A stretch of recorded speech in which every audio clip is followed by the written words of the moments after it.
This is LA's first. Live from Los Angeles, welcome to the Dr. Erin Show. We're all about manifestation, transformation, and breakthroughs. It's time to claim your birthright of prosperity, vitality, and love. So grab your tea or coffee because together we're awakening the world. May you live your truth. Are you addicted to love? Or do you wonder if one of your friends is addicted to love? What is love addiction? And how do you know? How do you know what is happening in your life and in your love or in your non-love life? If you are interested in discovering what love addiction is and are you addicted, you want to listen to this podcast. Welcome to the Dr. Erin podcast. We come together to know the truth, live on spiritual principle, and align with universal law. We truly believe and know that when somebody awakens, they have a gift and message to bring to the world, and together we're awakening the world. So I am a doctor of divinity. Why we consider ourselves doctors is because we truly heal through revealing truth. And I absolutely know what it is like to be in the suffering and in the dysfunction and in the addiction of love. So today I want to just answer that one question. Am I addicted to love? I'll never forget the day I asked myself that question. I was in a tumultuous relationship, and I remember focusing on him over and over and over again, thinking if he changed, if he healed, if he did all of his work, then everything would be good. And I'll never forget it. I was in a codependency meeting. It was a 12-step meeting, and I was talking to a friend in there. And I think he asked me something like, how are you? What's going on? And I began to rattle off all the things that was happening with the man I was in a relationship. He did this, he said that. Oh my gosh, can you believe it? And I'll never forget, he looked at me and he said, when are you going to start focusing on him? When are you going to stop focusing on him? And why don't you start focusing on yourself? Bam. Shut the whole entire, stop me in my tracks. It was like a screeching halt in a race car, making skid marks across the racetrack. What? Me? No. Even though I was even in codependency meeting, I still was there to try and think that I would change myself to fix him. That's how sick I was. So today you may be asking yourself, am I addicted to love? And as you guys know, I work with soul-based entrepreneurs, spiritual coaches. And so you may be asking, why are we talking about love addiction, right? The point is this, is that what I have found with working and developing thousands of people across the globe is that until they deal with their relationship issues, they do not have true success in their personal and professional life. And I'm also here, as you guys know, to say that the concept of relationship in our culture is something that is very limited. And I have met people that are not in relationship that can be the most healthy, thriving human beings. And I've met people who are in marriages that could also be the most miserable people I've ever met, and vice versa. I've met people in loving relationships completely thriving, and I've met single people completely miserable.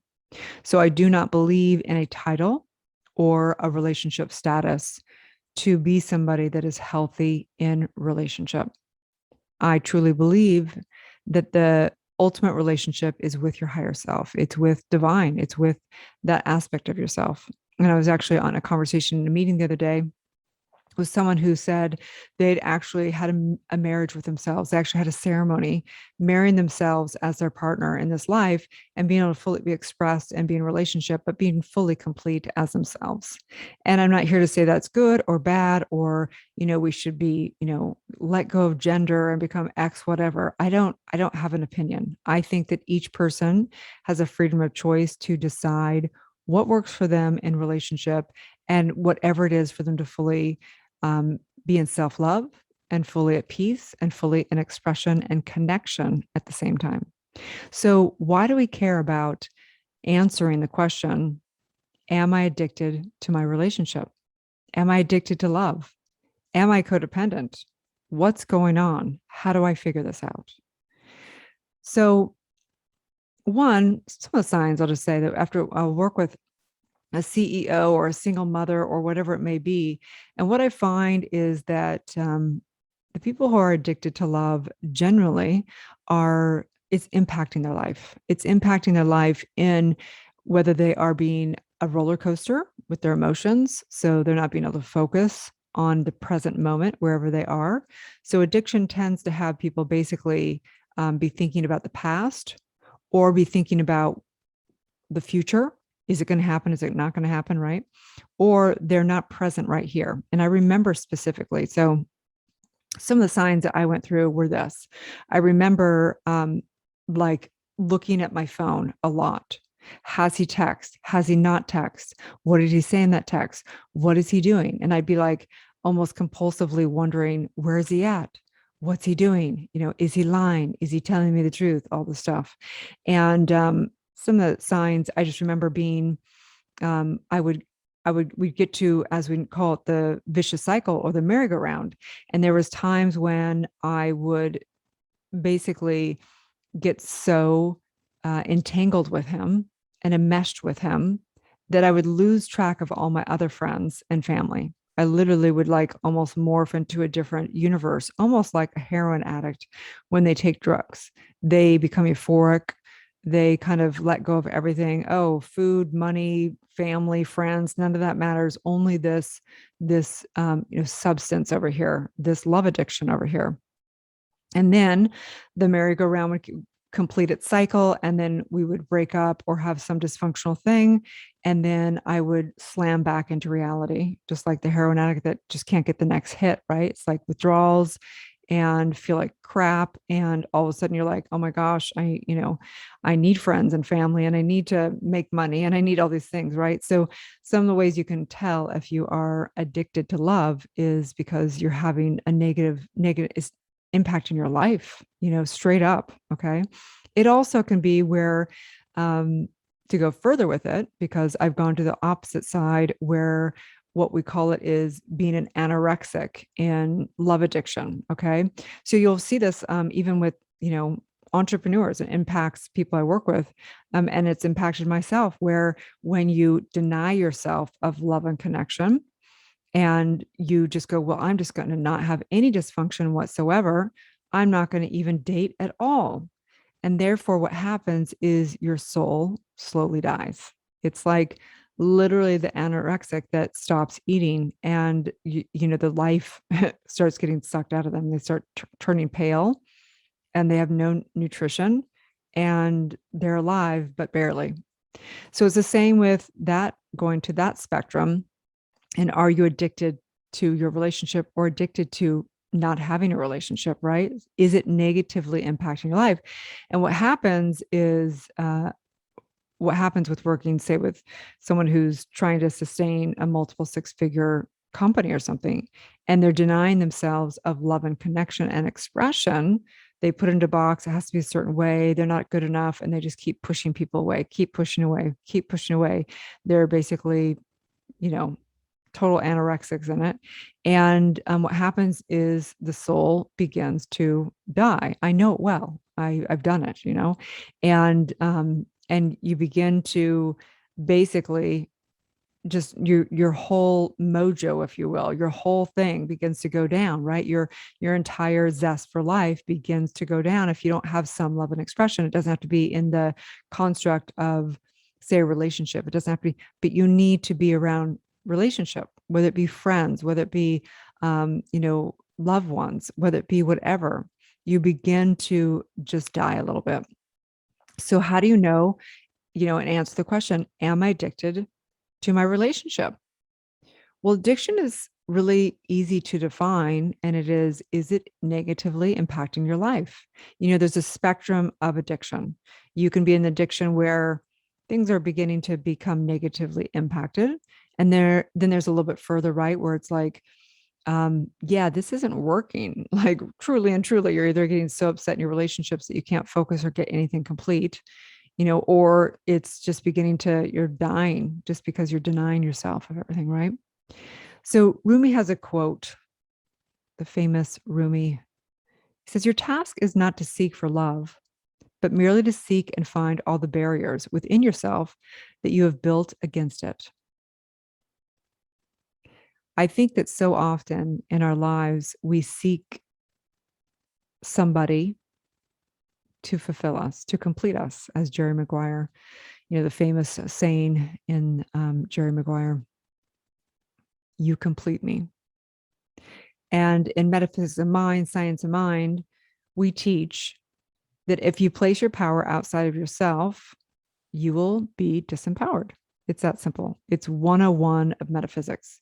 The moment that you place your power outside of yourself, or put your relationship as your higher power, or put a substance, or put your career, or put your status, or put your age, or put your body, or put anything outside of yourself, you actually will become disempowered. That is the power of consciousness. So the goal in all of life and in love and in relationship, whether it be with your friends or your family or your peers, or a intimate relationship or a sexual relationship or a dating relationship or a marriage or whatever, because all of life is a relationship. The goal is to have love, connection, and expression. Everyone, I don't care who you are, everybody, every soul, that is the glue of unity. That is the glue of oneness. That is what we teach. That is our primary principle in New Thought Global and in the New Thought movement. So, are you addicted to love? Addicted to love is basically a tug of war. I want it. I don't want it. I got to have it. I can't have it. I love you. I want to break up. Oh my gosh, I want to seek my person, and then finding everything wrong with them. A girlfriend of me sent a really funny meme the other day. It was like two pictures next to each other. And on one side, the woman's like, I really want to find my person. And then on the other side of the picture, she's sitting across from this guy and he's eating food. And she's like, this MF is, look at how he's chewing. Like, she's like disgusted and out of there. Right. And the point is this, is that addiction is a tug of war.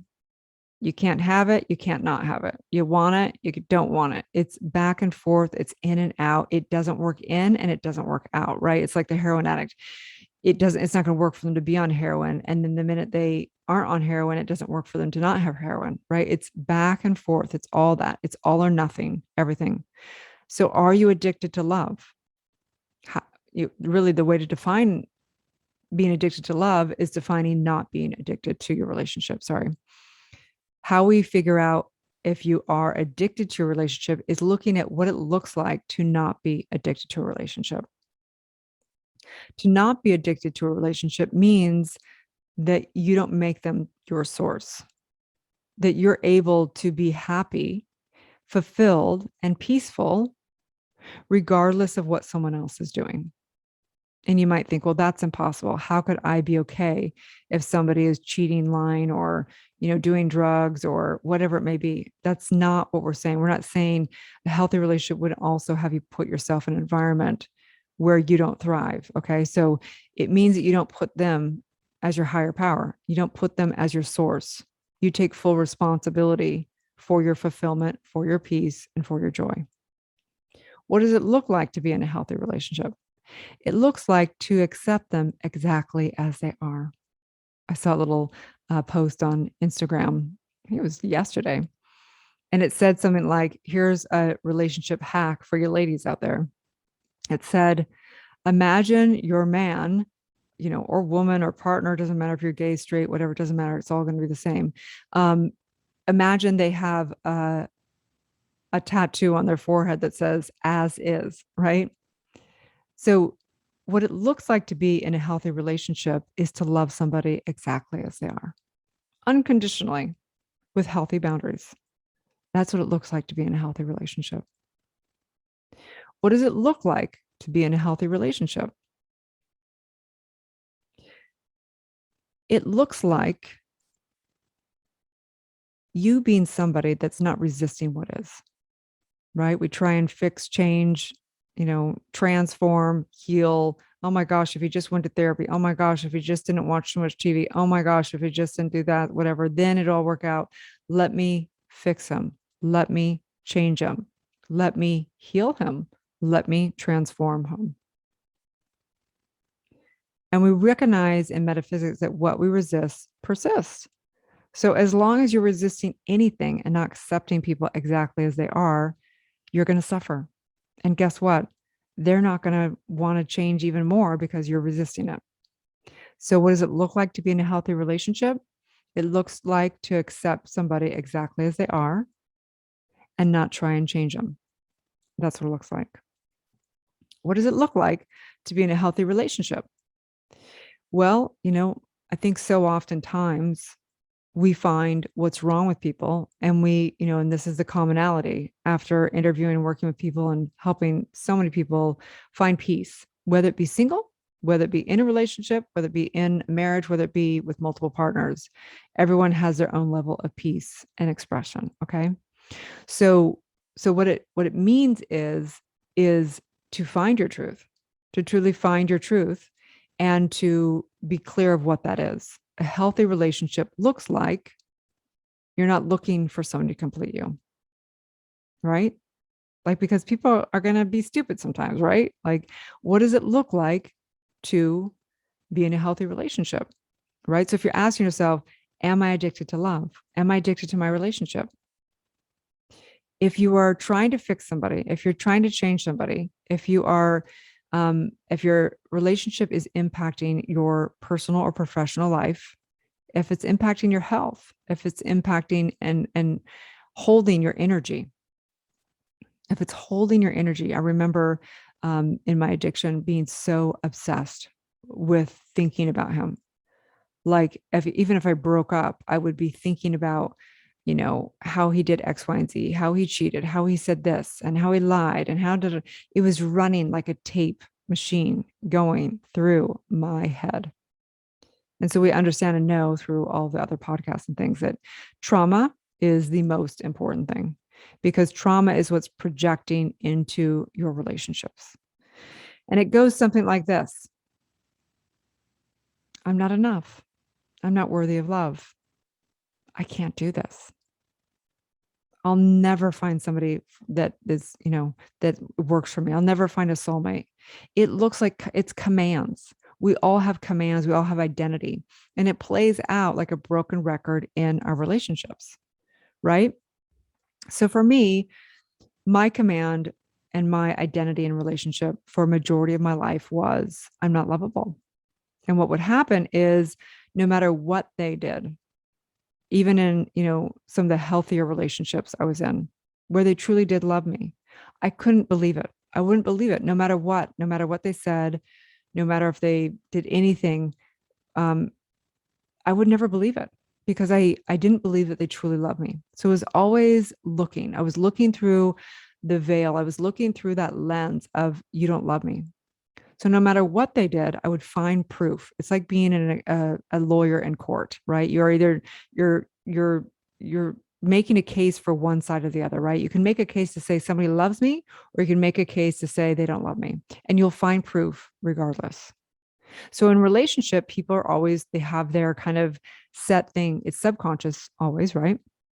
And it may look like I'm not worthy of love. It may look like everyone cheats. It may look like whatever it may be. And they will find whatever proof they need to make sure that that is a self-fulfilling prophecy. So again, are you addicted to love? I would say that if you even have to ask this question, then yes. At whatever level, I'm not sure. But what I know for sure is that if you are in our culture whatsoever, you most likely have addictive behavior at some level. Very few people don't. It's probably 9 out of 10 people do. And so if you're asking the question, most likely it's yes.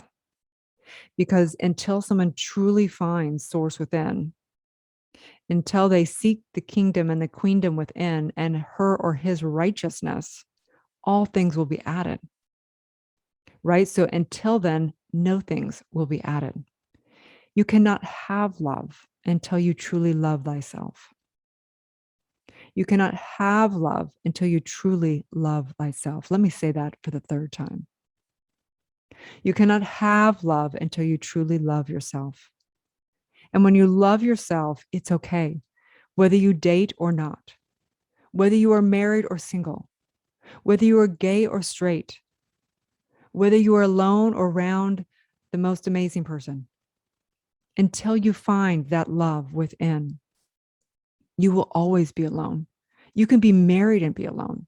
You can be in the relationship with the greatest person, and you will find your way of thinking that you are divided, that something's wrong with you, that you're not lovable, that you'll never be enough. Trust me, I know it so well. Are you addicted to love? Are you addicted to your relationship? If you even ask that question, the question itself answers. Just like we say in prayer, prayer is the answer. Because in prayer, and even asking and inquiring into the possibility of what it is that you're seeking, you become that which you seek in the consciousness. The prayer is the answer. The prayer is the answer. If you have to ask the question, am I addicted to my relationship? It already answers it, because it is in the mental equivalent of asking that question that means that you absolutely have not found the truth of asking, the truth of who you are. You are love. You are love. That is who you are. You are the source. You are all of that. As Rumi said, you were born with wings. Why prefer to crawl through life? So what does it look like? What does it look like? What would your life look like? And this is the answer. What would your life look like if you were fully free in love? What if you didn't need to put it into a box? What if you never had to make anyone wrong again? What if you were able to have sacred union only when it really was authentic? What if? What if you were able to live your truth, whether that be getting married or staying single or dating many, whatever that truth is for you? What if you no longer try to fit into what the culture had to tell you, what it meant to love? What if you loved every single person that you came in contact with, just truly from your heart to their heart, just truly and truly loving them unconditionally, giving them your heart and soul fully?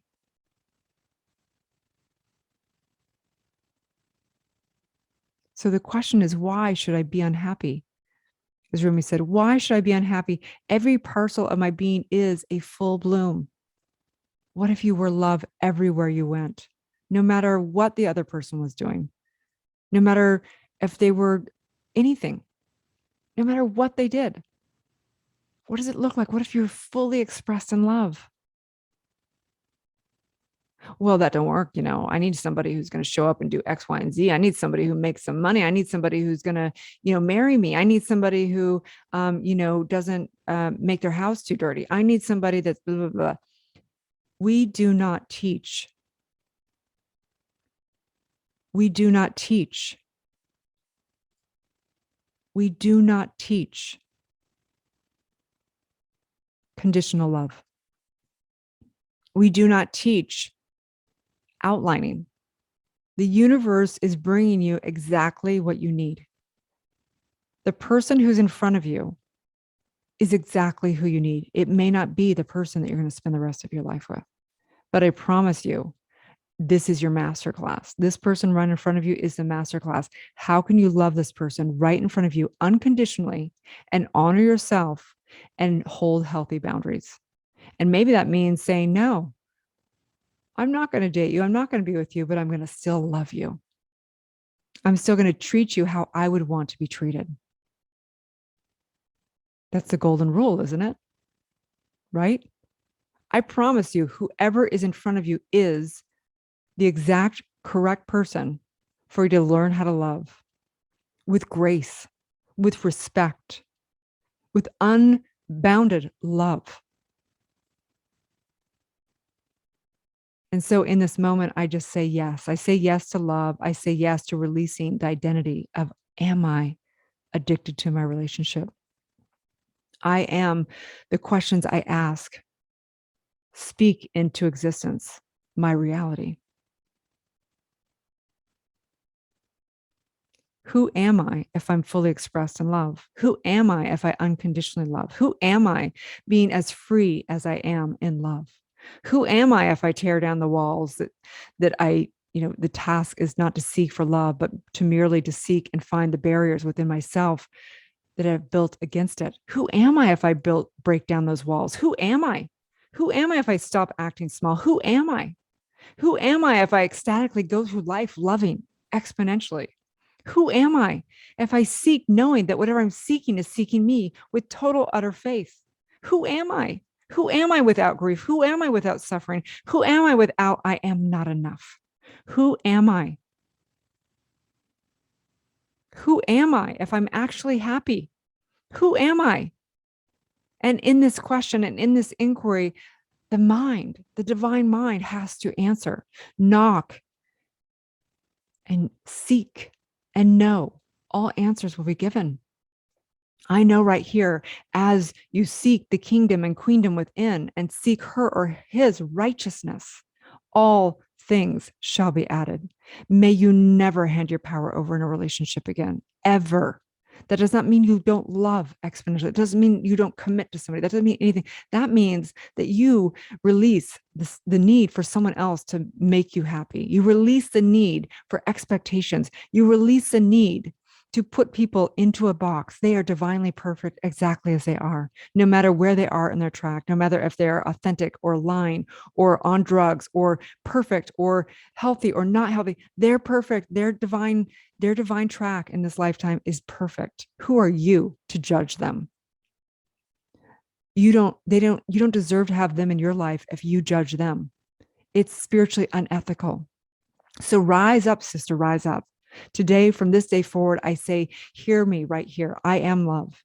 I don't need anything for my love. I'm here to give and express love, knowing it reflects back with total perfection.